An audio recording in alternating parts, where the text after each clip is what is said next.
Hi, everyone. I'm Dr. Diane Hayden, publisher of Natural Nutmeg magazine, and welcome to our weekly podcast where I interview our expert writers and contributors on topics ranging from natural medicine, nutrition, green living, fitness, spirituality, relationships, and much more. I am excited to have with me today Deborah Krevalin. She is a relationship expert, a business coach, and a psychotherapist.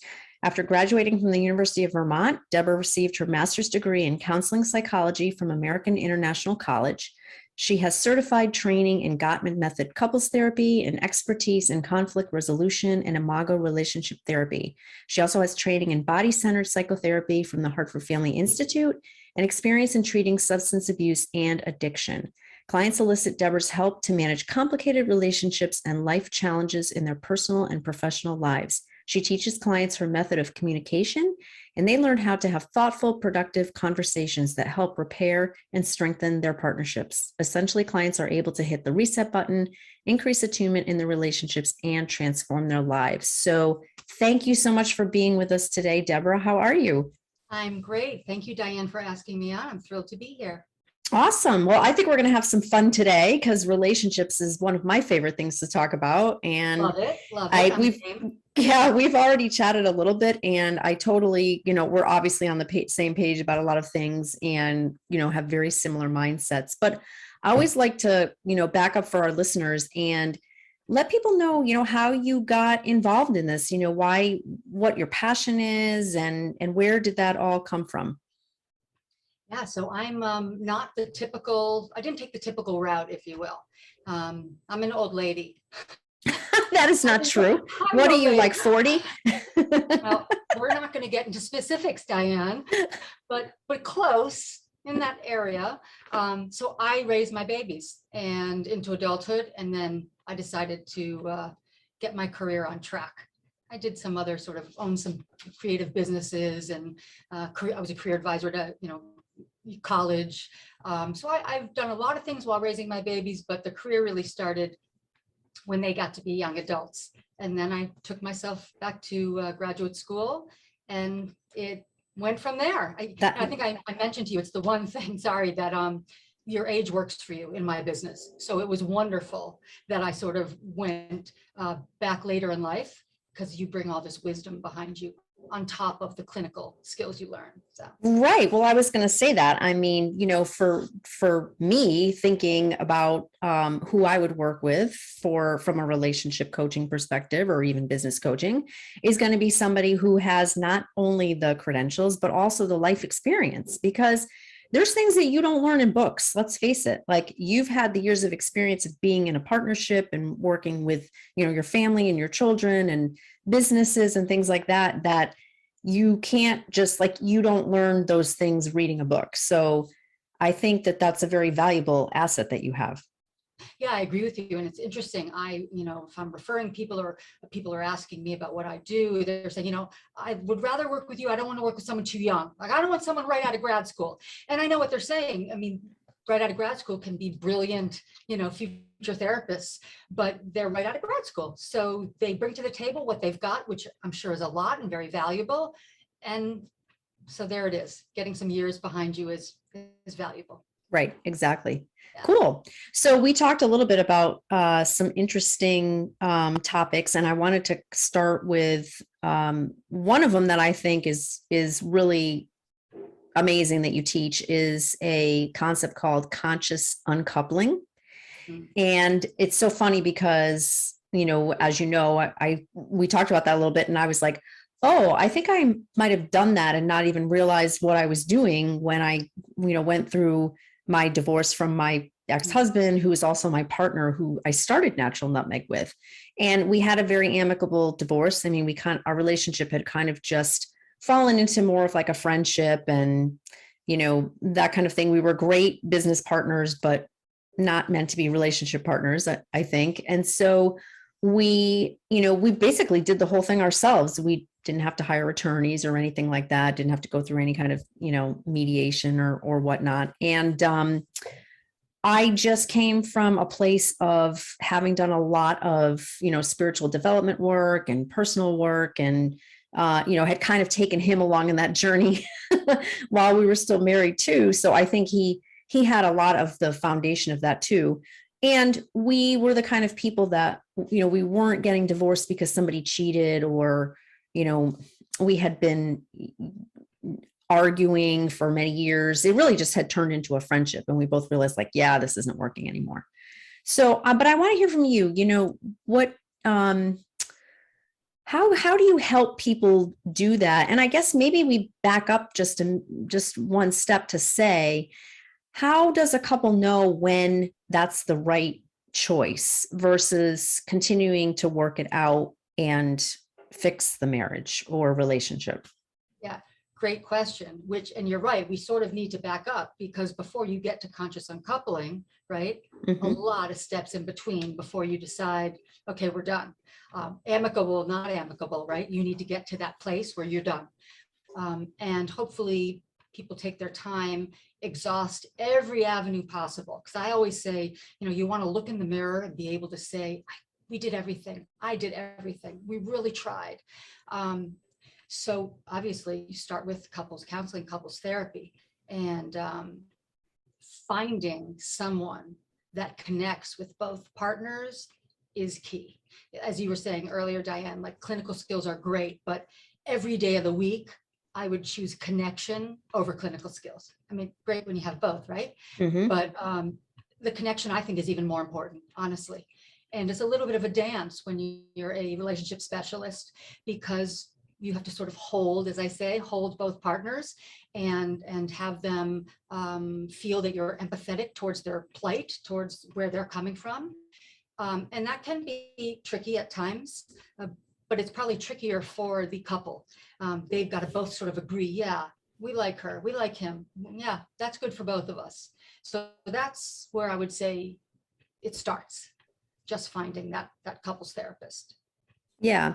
So when a couple is thinking about or realizing that they are struggling, and they're trying to decide what do we do, are there things that you see in a relationship where you would say, and maybe not necessarily to the couple right away, but to yourself, I absolutely think they can make this work, or there's no way this is working. I don't even know how they lasted this long. Yeah. Okay. I'm sort of a hopeless romantic, and I also don't like to fail. So I rarely say the other, which is, they got no shot. Yep. That rarely crosses my mind. I mean, if there's been like serial cheating for years or a decade, then I'm a hair suspect. I like a good challenge, but even then, sometimes couples wait too long. That is the issue. And I always try to spread the word. If people are having issues, don't wait until there's a full-blown issue, right? When things are at the beginning and you're not quite jibing and connecting and loving each other well enough, reach out at that point, right? But everyone does it at their own pace. And I think it's sometimes harder to get one partner to agree to therapy than the other. One partner's maybe more willing and the other's not. So it's a timing thing, I think, a lot of the time. So both partners have to be on board. Right. So how would you describe how you work with people? I mean, I guess what I'm asking is what's different? So how are you different from any other, psychotherapist or counselor or relationship coach? Why would someone choose you? Yeah. Well, not everybody would choose me. And you and I talked about this before. Yep. I'm very extroverted, obviously. I'm what I call, people call an active therapist, which means if you're looking for someone to say, take good notes and really let you guys have the floor and work it out amongst yourselves, I'm not the right person for you. I'm someone who wants to get in there with you. If the ship is sinking, I'm going down with you until we can get the life preservers and we're all going up together. So to me, we're a team. And I know that sounds corny. And I usually say that to my couples when we're first working together. I know it's going to sound corny, but we are a team. You guys can't fix you or you wouldn't be here. I need you. I can't fix you, if you will, without your help. And of course, fix is not the right word because therapists don't fix.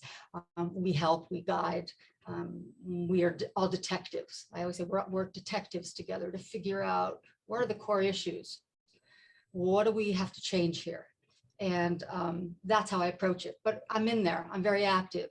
And sometimes I interrupt and I'll say, okay, guys, at the beginning of our session, just so you know, I'm someone who's going to interrupt.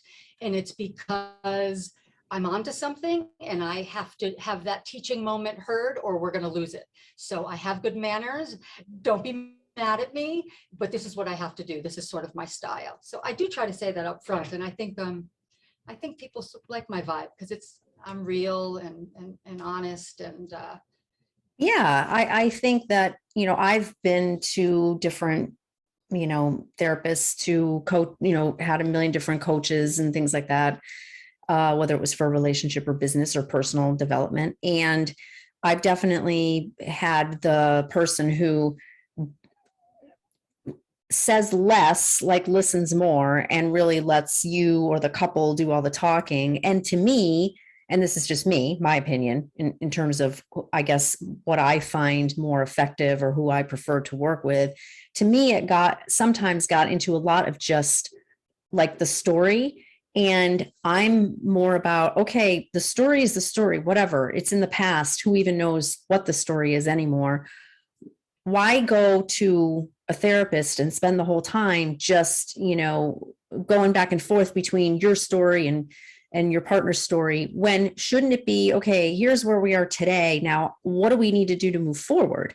And so I think even though you come with that intention, also, I think sometimes people do get caught up in telling whatever their story is. So the fact that you're like, nope, I'm, whether you call it interrupting or I may call it like nipping it in the bud.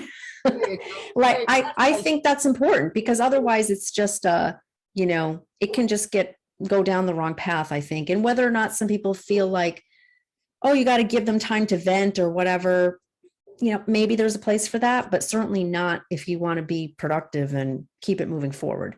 I agree with you 100%. And what I would say is there is a place where people do need to vent. And there is a place where when I'm wearing my individual psychotherapist hat and I'm not the couples specialist, that there is a place for me to be more reserved and for me to let my client work through what they're working through, helping them, right? Not letting them struggle. I'm not a therapist that's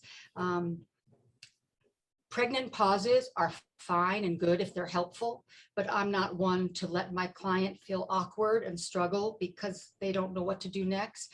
I think that's sort of cruel. When people are coming to ask for help, I'm not going to, make a point by, I'm not talking first. Everyone has that. You and I talked about this yesterday, Diane. We talked about that whole Goodwill Hunting scene, right? Yep. Robin Williams is like, nope, not saying anything till Matt Damon. He has to say the first word and the whole session goes by. That's not my MO at all. There is a place to be quiet. And especially in psychotherapy, they have to feel these feelings and dredge up a lot of childhood work. And that takes time on their end to process. And there needs to be some space for them to do that. But when I'm wearing my relationship specialist hat, it's a different beast, as you say, totally different beast. And I have to lead the session. Otherwise, we got another War of the Roses going on here. And I probably just dated myself because many people don't know that movie, War of the Roses. But Bad Divorce. I got the reference. You got the reference. Thank you, Diane. Hey, we're both only 40, so Well, of course, we're 40 for the next decade. We're still going to be 40, and I love that. I love that. Yeah. So you're right.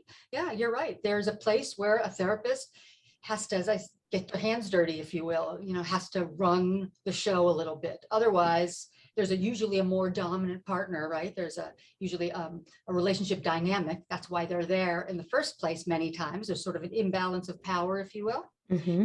And so me letting that dominant person sort of just get in the driver's seat and take off down the highway, that is not good. That is destructive to the quieter person who doesn't feel as much as if they have a voice.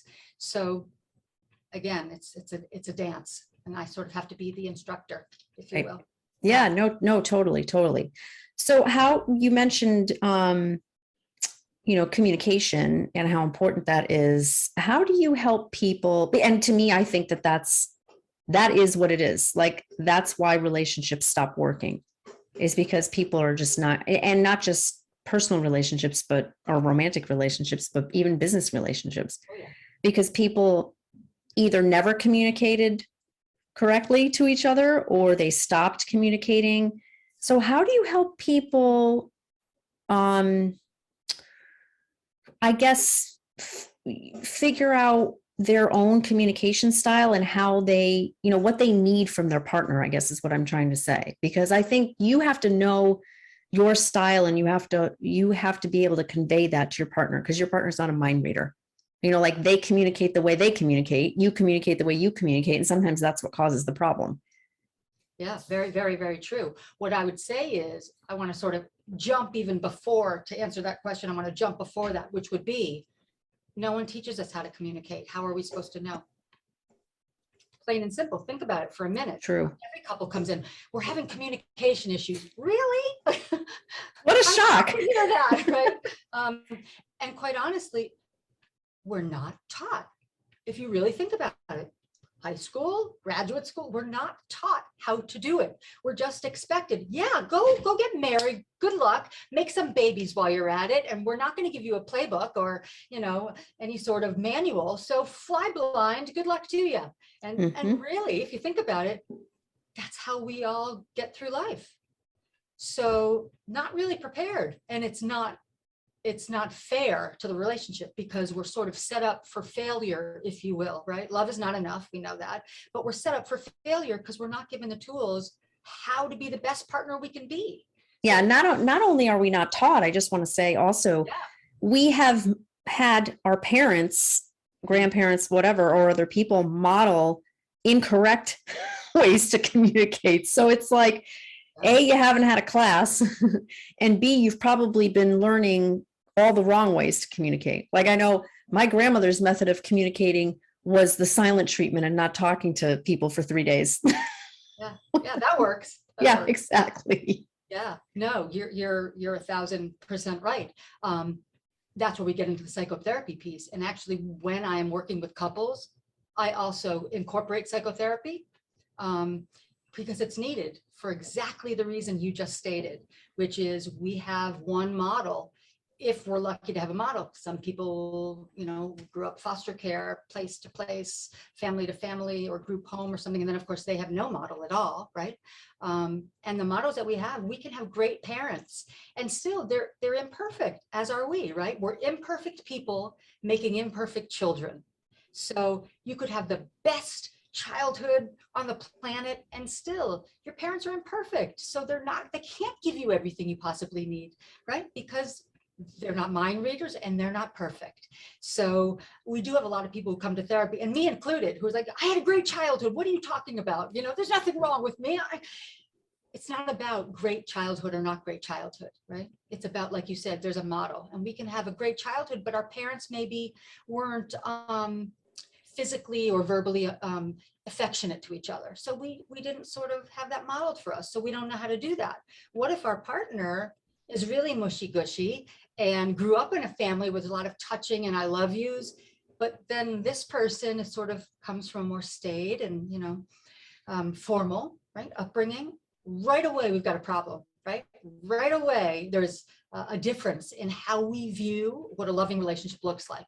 Right away. It's the German meets the Italian, right? I've never heard of that at all, Diane, but I'm saying really that because it's funny that you use that example, because that's pretty much my relationship. And I grew up where my father was English and my mother was German, and there was not that, it was just not a big display. They're very, like, I don't want to say they're not emotional, because they did say, I love you, and, told me they loved me and all that kind of stuff. But there was not like this immense display of emotion one way or the other, whether they were, exhibiting love or there was a fight. There was not screaming or yelling. It was very calm, like think the British royal family. And that's what it was like. And my boyfriend comes from an Italian family, 100% Italian. And I can't even imagine like what his childhood was like, because it's like they're screaming 24/7 over there. And I don't know are they mad, or are they, is this how they're showing love? Good point. It's their style, right? Yep. You make a really great point. It's funny, but it's also true, right? It's very, very true. We're brought up so differently. So we come to the table, with our own stuff. And it's about sort of sifting through both of our pails of stuff and seeing how we have some common denominators and common bonds and making that work. But sometimes there aren't enough commonalities, and that's where we can get into a little bit of trouble. And it doesn't mean the relationship isn't great or can't be great. You just need some help connecting the dots a little bit, right? So that you feel connected to your person. I guess a great example is, and I just started working with someone who is explaining this, which is he gets so down because he doesn't get the accolades and the physical and verbal affection from his partner. And of course, the partner doesn't think anything of it. Of course, I tell him all the time, yeah, everyone's, I love him, but it's not enough. It's not what the male partner, right, grew up with. So to him, he feels unloved or not cherished enough. And again, it's not about right or wrong, good or bad. This is the perfect example for that. It doesn't have to be a problem, like you said, in your relationship, right? It can just be a miscommunication or a void, or our definitions are different. Our definition of what, a loving relationship looks like. For my client, it was more mushy gushy, as we say. For the partner, it was just, no, everything's good. We don't fight. We love each other. Very different though, right? Yep. Meaning very, very different. Yeah. I think this reminds me of a book I read. I think it's called The 5 Love Languages. Yeah. Where that helped me a lot, just understand how people relate in terms of like what their needs are and what kind of, I forget what the term was, but essentially like the way you like to be loved. Yeah, right. Exactly. Like, are you someone who needs a lot of, affection and whatnot? Or maybe you might be someone who feels loved when you have things done for you, like your partner cooks for you or cleans the house or something like that. That's when you feel loved. Or some people like gifts, like displays of affection is more about like bringing flowers, or not necessarily always extravagant stuff, but just like a little something. It was really fascinating. And I kind of like, when after I read that book, I started thinking about my friends, or like friends that I have that are in relationship, and you could totally see, like you could pick out immediately, oh, that person is the one that wants the gifts. That person's the one that has to be told they're gorgeous all the time. That one's the one who like wants the house cleaned. It was fascinating. It really is. Yep. You're right. It really, really is. And we're all so different. And our needs are different. So again, that goes to the fact that we're flying blind. We don't know what our partner needs fully, because at the beginning, everything is so, sexy and romantic and hot and lovely. And, everyone's getting along and everything is so exciting. And then, real life happens when you get into the committed relationship, marriage or no marriage. But when it gets to be a certain amount of time elapses, then real life, as I say, it's paying the mortgage time. So it's the real life stuff happens, right? Paying the mortgage, paying the bills. That's when are there some, holes here in the relationship? Is there some support that we should maybe get that could help us avoid some pitfalls? And yeah, there's always pitfalls in the best relationships, right? They just sort of know how to fill in those gaps a little bit better than someone else. So I guess I'm a gap filler. I help people fill that in, and to fill them in, you need to know where they are, right? Sometimes those holes are not detectable, or not understandable. So that's why we sort of go on a journey together to figure out core issue. What are the issues? Which is another way to describe holes in the relationship, voids, and how to fill them. Right. Yeah. I mean, I'm definitely, what I've gotten from you in just the few short times that we've talked is that you're the person for someone who wants to take action, like doesn't want to just sit around and chit chat and rehash stuff and, talk while the therapist listens. You're the partner that is going to help me or whoever move forward and take action. So if you're a very action oriented person, like you're coming into therapy or coaching with the mindset that like, I want to change this. I want to do something. Not everybody does. Some people come like, oh, I just want to talk about it. Yeah. It's like weight loss to me, I've worked in that industry for forever. It's just like, okay, there's a million people that have a gym membership and they're never going to go, but they can say they have a gym membership. It's kind of like the same thing, right?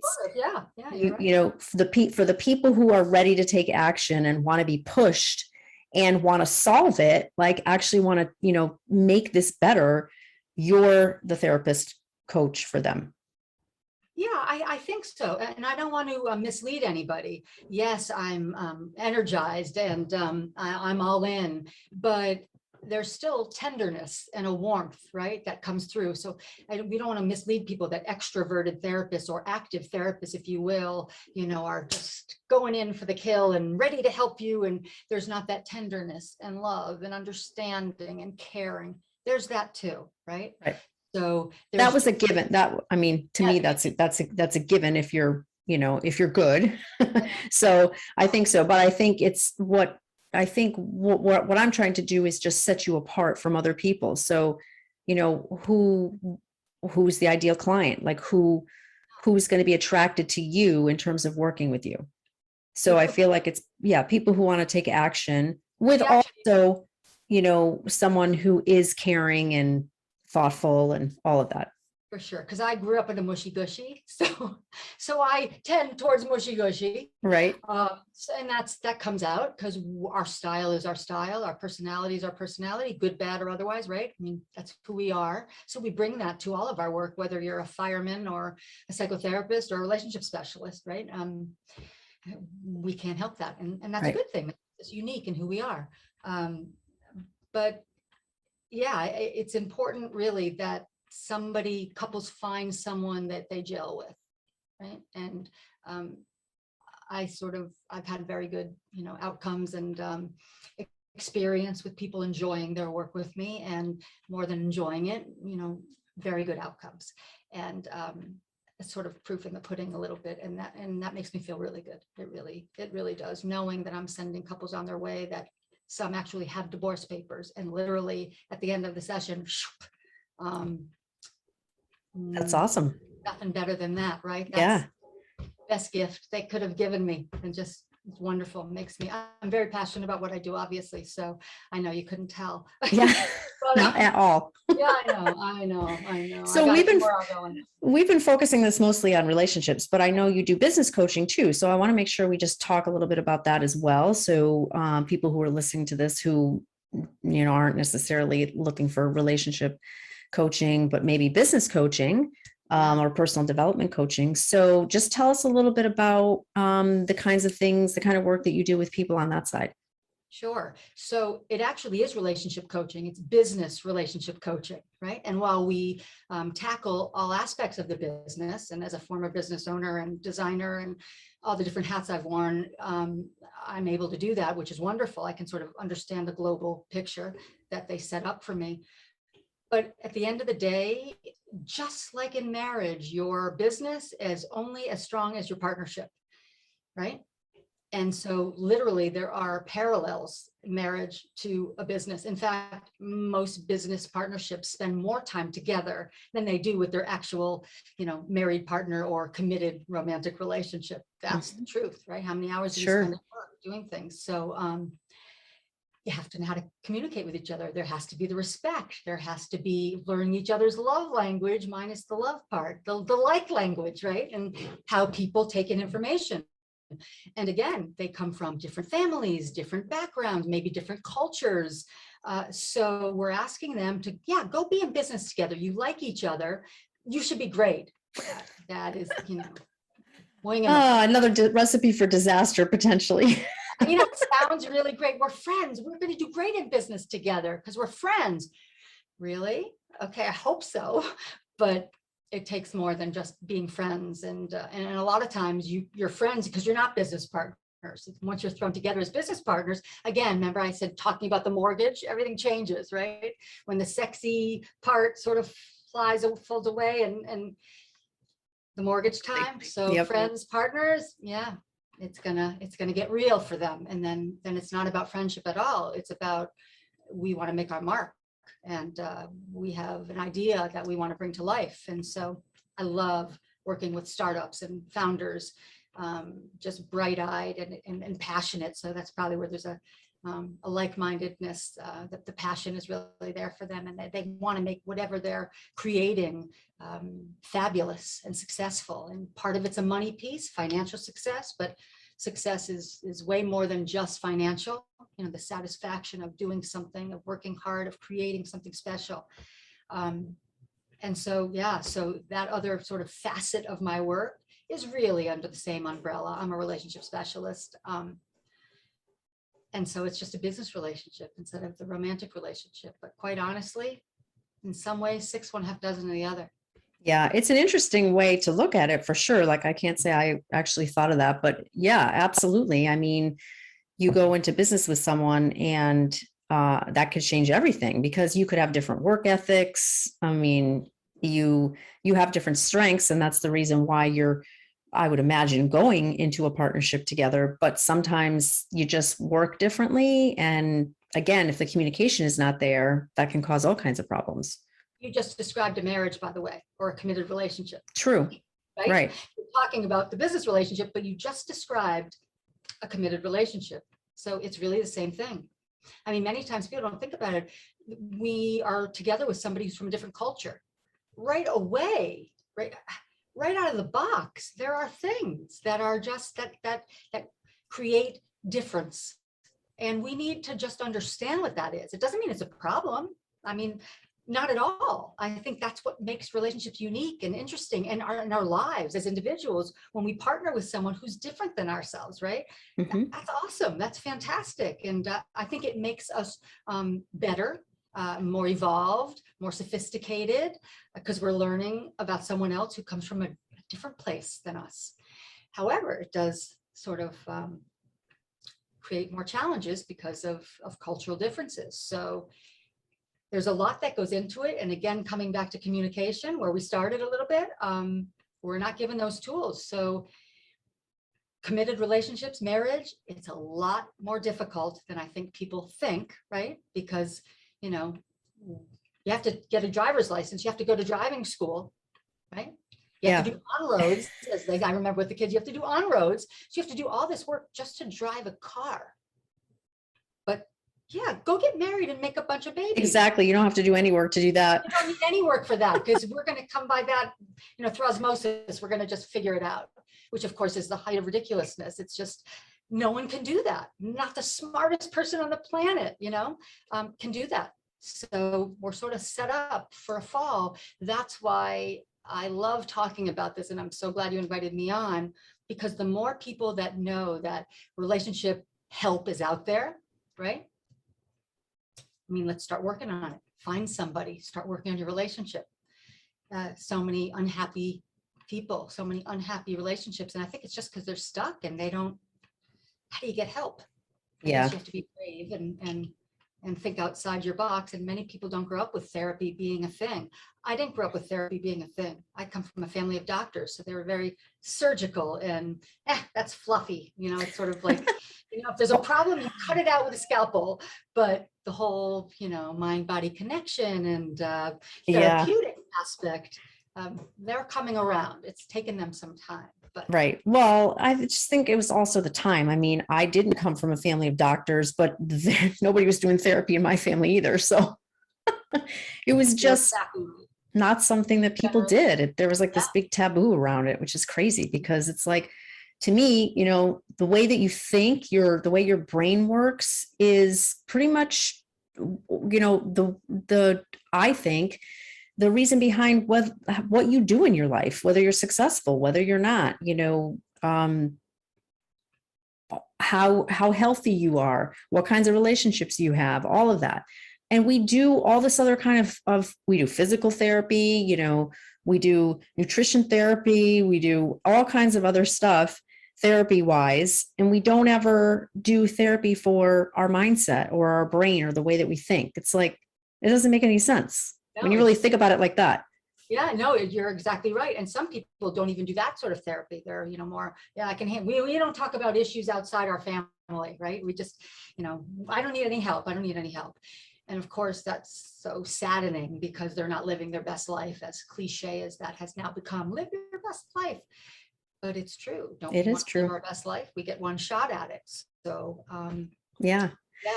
it's great that when couples do come in, and especially one partner that has not had any experience with therapy, and they leave feeling like they've been to Disneyland, literally, that I think they thought maybe I would hook them up to electrodes.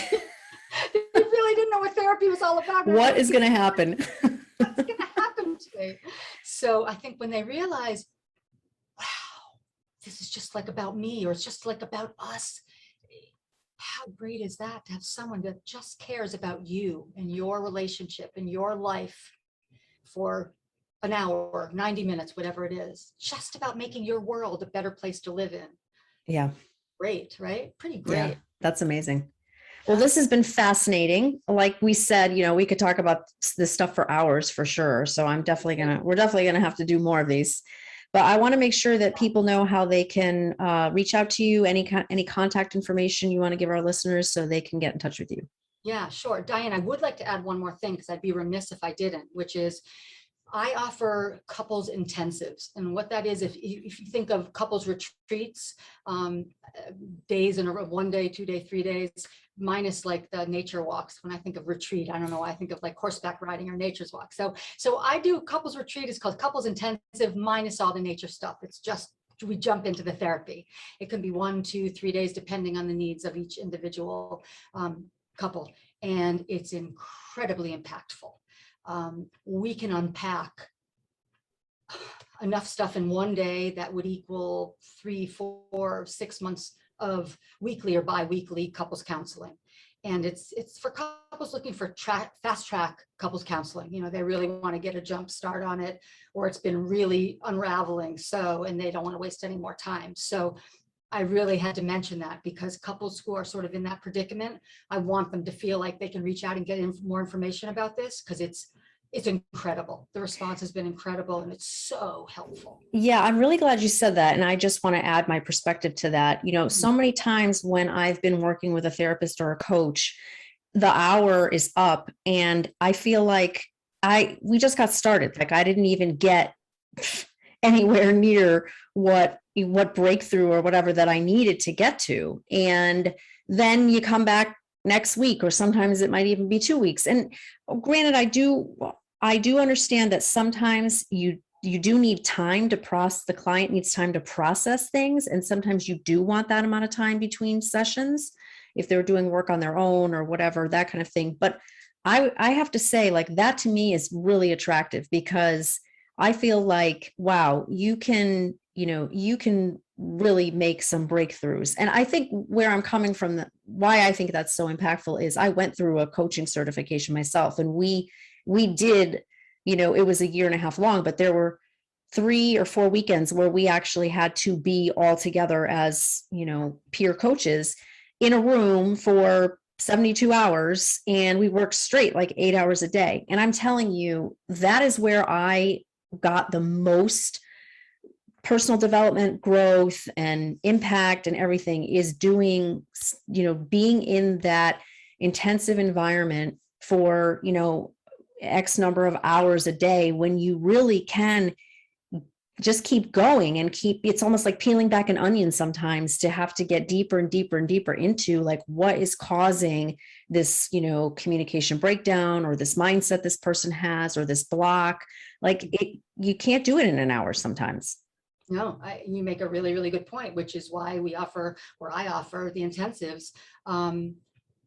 Sometimes you make a tiny bit of progress and then the session's over. You go into your daily lives. Everyone gets busy. No one's really attending to what they learned. And we come back again. Okay, we're sort of in the same spot, right? Right. And you kind of have to not start completely over, but right. You got to get into that groove of it, I guess. Yeah, it's really difficult. There's a big scope of things that we need to talk about, and the fact that we're together for a day, right? No one's going anywhere. And that's a good thing. We get to touch on childhood work. We get to talk about what was your parents' relationship like, and we're able to sort of spell it out and have visualizations that partners can sort of hear, sometimes for the first time. Oh my God, I didn't realize that, your parents fought all the time like that. Or you never told me that, your parents never talked to each other. That was just quiet. It was a quiet household. They learn things about each other. And it's really an epiphany some of the time. So meaningful, so impactful. And I'll tell you, the outcomes, as I said, just people are really responding to it, and it's saving a lot of relationships. The only, not negative, but I'm a very transparent person, so I want to put out there, obviously insurance does not pay for this sort of a thing. It's an investment in your relationship, and you have to be willing to say, okay, maybe we won't go out for dinner a lot in the fall, or maybe we're not going to go to Florida, but we want to invest in our relationship. It's most important. Well, don't get me started on that, because I'm a huge, like proponent of take responsibility and stop waiting for the insurance company to pay for everything for you. I mean, that's the whole purpose of our magazine. Actually, most of the practitioners are all cash based. So, that's kind of preaching to the choir to the listeners who are, who are readers who read our magazine. They expect that when they contact a practitioner, 90% of the time it's going to be cash based. But very smart readers and very smart listeners. We need to break the mentality, though, of the general public that you don't pay for something out of pocket if insurance doesn't pay for it. If it's related to your mental health, your physical health, relationships, even your business. Like, maybe that's my next mission. Like, it drives me crazy, because it's like, what you're passing up just because why are you giving this insurance company all this power to decide what kind of healthcare you're going to get, or what kind of mental health care you're going to get? Or seriously, like you're not important enough. If you had cancer, wouldn't you go to the best oncologist you could find? Mm-hmm. You would. I mean, if you had diabetes, even, you'd go find a specialist. You'd take care of it. But somehow with emotional health, mental health, relationships, which falls on that, under that umbrella, obviously, right? Right. And it's just not the same commitment. And it's sad, because all that other stuff means nothing really if you don't have that support and love of your partner. That's up here. That's holy grail, right? You have a good relationship, you can weather every storm. And believe me, we all know this, right? The storms are coming. We can't avoid that. Not being negative. That's what life is. That's right. The challenge of life, right? There's always debris in our path that we sort of have to figure out how to clear. And if your relationship is solid, right, you feel like you can conquer anything. And I can't think of a better feeling than that, right? Knowing you can weather the storm because you've got somebody who has your back, and you have their back. And it's a beautiful thing. Yeah, that's awesome. So we're still waiting. I know you I'm so glad that you brought that up about the intensives, because I think that was really important to let people know that you do offer that, and it's a huge opportunity that I think, anyone who's considering this should take advantage of. But how can people get in touch with you? Yeah, so I practice with the West Hartford Holistic Counseling Center, amazing practice. They can reach us and call West Hartford Holistic. They can go on the website. The number is 860-258-4171. And if they call that main number, they can ask for whomever they'd like, or whatever they're looking for. They can certainly ask for me, and I will connect with them, call them back. I text with my clients. I make it very easy for us to connect with each other and get the ball rolling quickly. I'm results oriented, and usually when people are reaching out for relationship help, it's because they're at the end of the rope, they're desperate. So I know what that feels like. So I try to have that turnover be quick and say, all right, let's get going, guys. We can do it. Awesome. And also, people can catch you on NBC 30. How often and when are you on the show? Yeah, sure. So actually one just aired today on kids going back to school and the anxiety that creates. I'm a monthly recurring guest on their show, so they can Google me and then pop in CT Live. And I spoke last month. It was June is Men's Health Month. So I spoke about men's health and the importance there, and how much we love our guys and we got to take care of them and help them. So yeah, they can go online, and I've other articles that I've written, but I really like the article that you published that I wrote on trust. And I think a lot of couples should get a hold of the Natural Nutmeg magazine or find that online, because I think it would be really super helpful to them. Yeah, your article is in our July issue right now on naturalnutmeg.com. You can find that there and pick it up. It's out being distributed right now too as well. So thank you so much, Deborah. I appreciate your time today. This is awesome information and lots of fun. And I hope people will reach out to you. Thank you so much, Diane. I had a blast. Yeah, awesome. Thanks everybody for listening. This podcast lives on naturalnutmeg.com. You can download it there, and we also will be emailing it out to our readership as well. So thanks everybody, and hope you all have a great day.